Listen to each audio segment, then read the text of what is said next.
dahulu belum disilahkan oleh Bu Nini. Ya, silakan. Ini Pak Ustadz, barangkali saya kurang paham ya penjelasan Pak Ustadz. Tadi dijelaskan, diceritakan bahwa Nabi Ayub itu mandi dalam keadaan telanjang kamar mandi, terus ada capuk emas hinggap gitu ya, yang saya tangkap nih. Ya, belalang. Ya kan? Dan diambil oleh Nabi Ayub, ditaruh di bajunya. Kemudian ada yang kemudian dikatakan bahwa Nabi Ayub itu sudah kaya. Jadi saya kurang paham maksudnya bagaimana tuh Pak ya kaitannya gitu. Ya. Apakah harus sapunya Bali atau gimana gitu?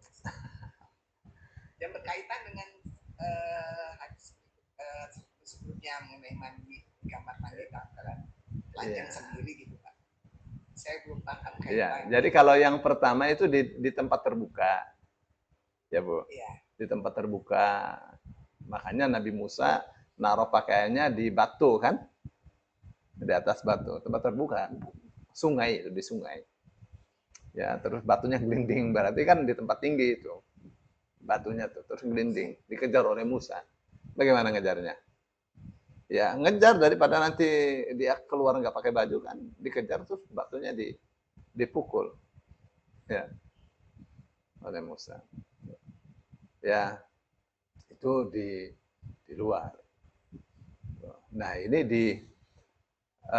apa namanya, diangkat hadis ini oleh Imam Bukhari untuk mengajarkan kepada kita bahwa semestinya kalau mandinya di alam terbuka meskipun tidak ada orang, jangan telanjang. Laki-laki paling tidak pakai celana, ya, pakai celana yang apabila dia keluar tidak terlihat auratnya. Ya, ini laki-laki ya. Itu ya. Nah, terus itu di luar ya. Terus di dalam, terus yang kedua Nabi Ayub itu tidak di luar posisinya. Kok bisa ada belalang hinggap, ya? Hinggapnya di badannya kok. Berarti kan di luar, ya. Begini, jangankan belalang itu bisa masuk dari mana-mana, ya. Jadi itu bisa masuk dari mana-mana. Saya ini rumah nih menurut saya bersih ya rumah itu. Itu malam saya bangun jam 2, itu ada ular di kamar. Ya, kalau orang itu pikirannya ada yang nyantet apa segala. Dari mana itu masuknya itu satu hal yang sangat aneh sekali. Aneh luar biasa. Enggak mengerti saya. Ya. Ya sudah lumayan besar lah ular itu. Dari mana itu masuknya? Baik. Jadi ini yang di dalam. Ya, kenapa ini diangkat? Diangkat ya, meskipun apa namanya? Yang saya pahami ya. Meskipun di dalam jadi ini kan mandinya telanjang. Afdolnya tetap harus ditutup. Afdolnya itu. Jadi ini diangkat oleh Imam Bukhari. Ini beliau ini, Nabi Ayub ini mandi dalam keadaan telanjang. Kenapa itu? Kemudian, ya Ayub, alam akun agnaituka. Ya, Ayub, kenapa? Kamu kok lebih mementingkan tangkap belalangnya itu, belalang dari emas, ya, daripada mengurusi badan kamu. Jadi ya, kita tidak paham ya. Maksud saya begitu. Maksud saya begini.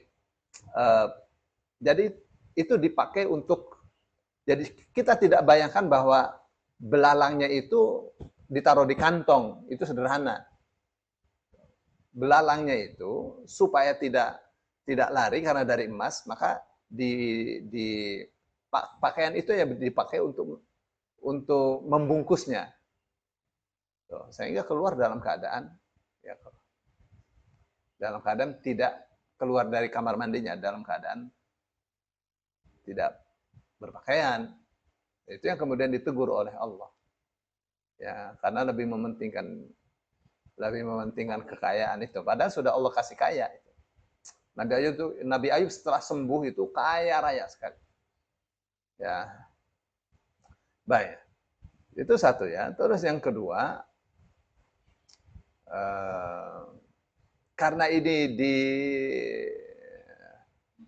tidak di alam terbuka ya, di dalam rumah, maka itu tidak masalah ya. Berbeda dengan tadi di luar. Ya, masalahnya apa? Akhirnya terlihat oleh Bani Israel kan. Kalau ini nggak ada. Ya nggak ada. Ini hanya apa namanya? Berita. Ya, berita. Teguran Allah buat Nabi Ayub. Meskipun di dalam rumah, tapi kalau sudah keluar dari kamar mandi masih telanjang, kan malu kalau terlihat oleh siapapun. Ya, misalnya oleh anaknya segala. Jadi mestinya keluar dari situ ya dalam keadaan berpakaian. Begitu ya. Ini yang diangkat oleh Imam Bukhari bahwa malu kepada Allah itu harus diperhatikan. Kalau masih di kamar mandi nggak masalah. Ya, tapi kalau sudah keluar malu. Begitu ya. Itu yang kemudian ini ya. Saya kira itu bedanya ya. Yang pertama hadis itu di luar ya. Yang ini di dalam. Tetap saja kalau sudah selesai mandi, ya keluar dari kamar mandinya menutupi auratnya. Begitu sih, ya. Ya, ya. Baik Pak, paham penjelasannya. Tadi saya